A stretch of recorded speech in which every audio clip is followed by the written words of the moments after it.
아모스 8장 1에서 14절 말씀입니다. 8장. 주 여호와께서 내게 이와 같이 보이셨느니라.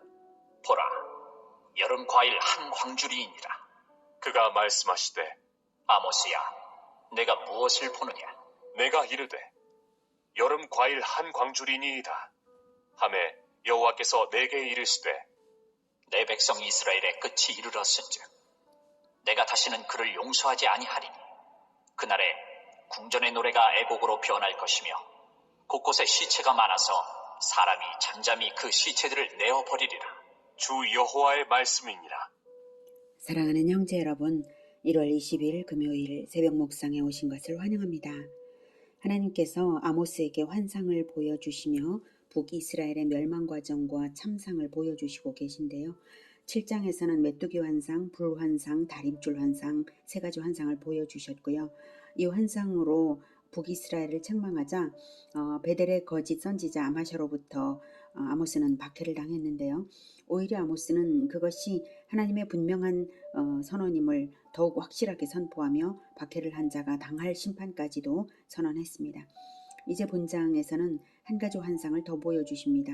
넷째 환상인데 그것은 바로 여름과일 환상입니다.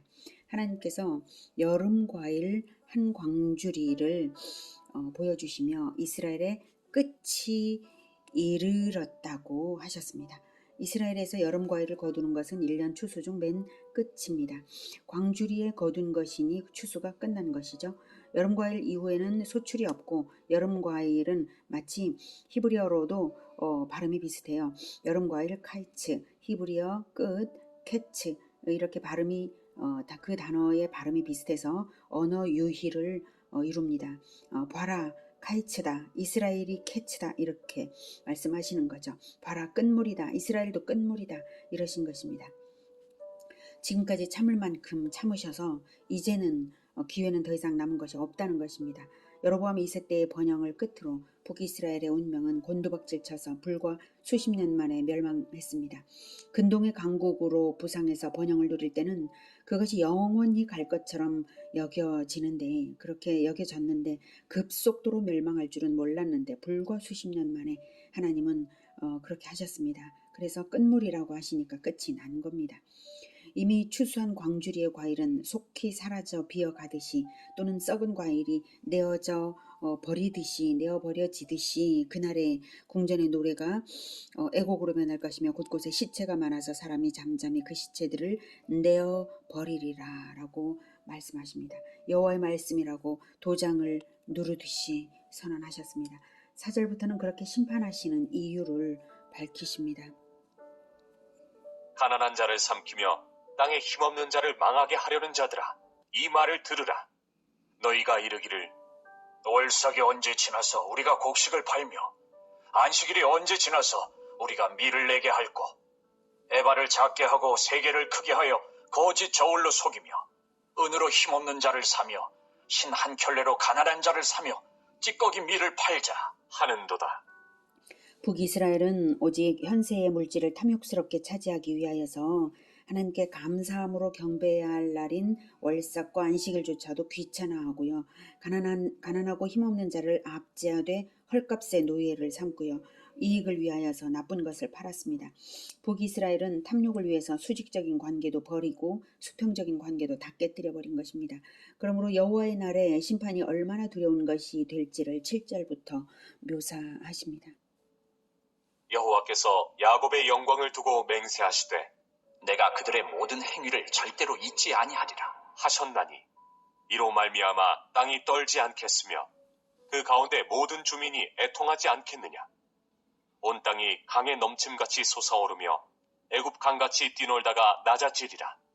주 여호와의 말씀이니라. 그날에 내가 해를 대낮에 지게 하여 백주의 땅을 캄캄하게 하며 너희 절기를 애통으로 너희 모든 노래를 애곡으로 변하게 하며 모든 사람에게 굵은 배로 허리를 동이게 하며 모든 머리를 대머리가 되게 하며 독자의 죽음으로 말미암아 애통하듯 하게 하며 결국은 곤고한 날과 같게 하리라. 야곱의 영광을 두고 맹세하셨어요. 야곱의 영광은 곧 하나님의 영광입니다.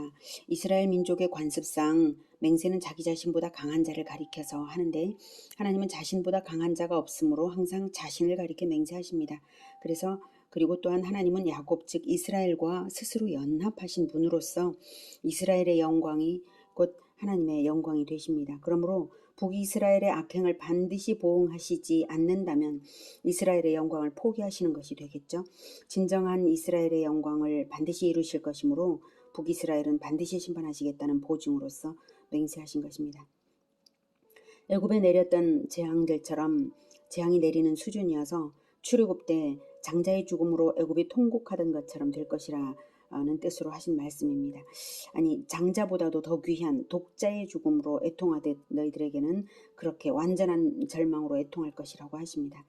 독자가 죽으면 대가 완전히 끊긴 것이므로 구원이 없다는 것과 동일한 말이죠. 예언이 중복적인 성취가 있음을 생각할 때에 1차적, 2차적, 3차적, 궁극적 성취가 있지 않습니까?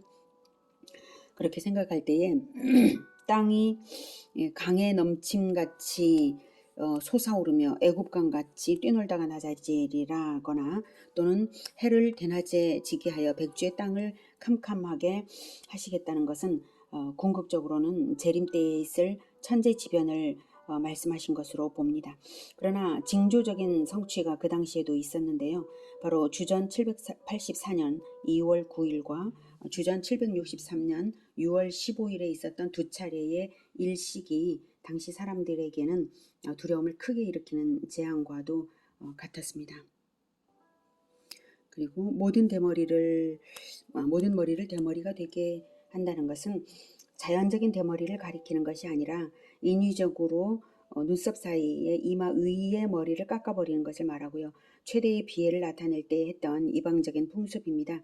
신명기 14장 1절에 보면 너희는 너희 하나님 여호와의 자녀이니 죽은 자를 위하여 자기 몸을 베지 말며 눈썹 사이 이마 위에 털을 밀지 말라. 이렇게 이방적인 그런 장례 풍습을 이렇게 금지하신 명령이 있으시거든요. 예, 바로 그런 장례 풍습 때처럼 너희들이 다 그렇게 될 것이다 라고 하는 것이죠. 그만큼 많은 사람들이 죽는다는 것입니다. 그리고 결국은 곤고한 날과 같게 하리라. 이 말씀은 재앙의 정도가 약한 데서부터 시작해서 점점 더 강하여져서 결국은 완전한 곤고를 주실 것이라는 말씀입니다. 그래서 재앙을 단번에 내리시는 것이 아니라 점점점 강화시켜가면서 마지막에는 말할 수 없는 재앙으로 곤고하게 하시겠다 이 뜻입니다. 11절 주 여호와의 말씀이니라. 보라, 날이 이를지라. 내가 기근을 땅에 보내리니 양식이 없어 주림이 아니며 물이 없어 가람이 아니요 여호와의 말씀을 듣지 못한 기갈이라. 사람이 이 바다에서 저 바다까지 북쪽에서 동쪽까지 비틀거리며 여호와의 말씀을 구하려고 돌아다녀도 얻지 못하리니 그날에 아름다운 처녀와 젊은 남자가 다 갈아이어 쓰러지리라. 사마리아에 죄된 우상을 두고 맹세하여 이르기를 다나 내 신들이 살아있음을 두고 맹세하노라 하거나 부엘세바가 위하는 것이 살아있음을 두고 맹세하노라 하는 사람은 엎드러지고 다시 일어나지 못하리라. 최종적으로 심판을 당하는 근본적인 이유를 말씀하십니다. 예. 기근 양식이 없어 주림이 아니며 물이 없어 가람이 아니요 여호와의 말씀을 듣지 못한 기갈이라 라고 하시죠. 하나님의 말씀을 몰랐기에 우상 숭배도 한 것이고 또한 여호와의 이름으로 우상 숭배를 한 것이고 혼합 종교 행위를 한 것이죠. 하나님의 말씀을 모르는 기갈이 들린 자체가 하나님의 말씀이 선언되는데도 참된 말씀이 선언되는데도 거부한 자들에 대한 심판이 되는 것입니다. 지금 이 시대가 어떻습니까? 하나님의 말씀을 듣지 못하여 기갈 들린 시대가 아닌가요? 네. 12절에 보면 사람이 이 바다에서 저 바다까지 북쪽에서 동쪽까지 비틀거리며 여호와의 말씀을 구하려고 돌아다녀도 얻지 못할 만큼 네. 그렇게 하나님의 말씀을 말하는 사람들이 많아도 진정한 하나님의 말씀을 듣기 어려운 시대 그런 시대 되어가고 있지 않습니까? 지금이 이미 그렇게 되지는 않았는지요. 하나님의 말씀이 없어서가 아니라 이미 계시가 완성되어서 성경에 넘치도록 성경이 출판되고 영상 콘텐츠로도 넘쳐나는데도 불구하고 이 시대의 교회들은 하나님의 말씀에서 멀어지고 성경의 참뜻을 오해하고 우상숭배적 종교 행위를 하기도 하지 않습니까? 하나님의 말씀을 우리가 열심으로 배우고 행하며 가르치고 선포하는 이것을 결코 포기하지 말고 계속해야 합니다. 그것이 교회들을 살리고 이 사회와 이 시대를 살리는 길입니다. 기도하겠습니다. 하나님께서 성경의 계시를 완성하여 주셨음에도 불구하고 하나님의 계시를 온전히 배우지 못하고 와전시키며 곡해하고 깨닫지 못하고 말씀을 배우려고 들어도 배우지 못하는 이 시대입니다. 하나님 불쌍히 여겨주시고 하나님 말씀의 사람들을 일으켜 세워주시옵소서.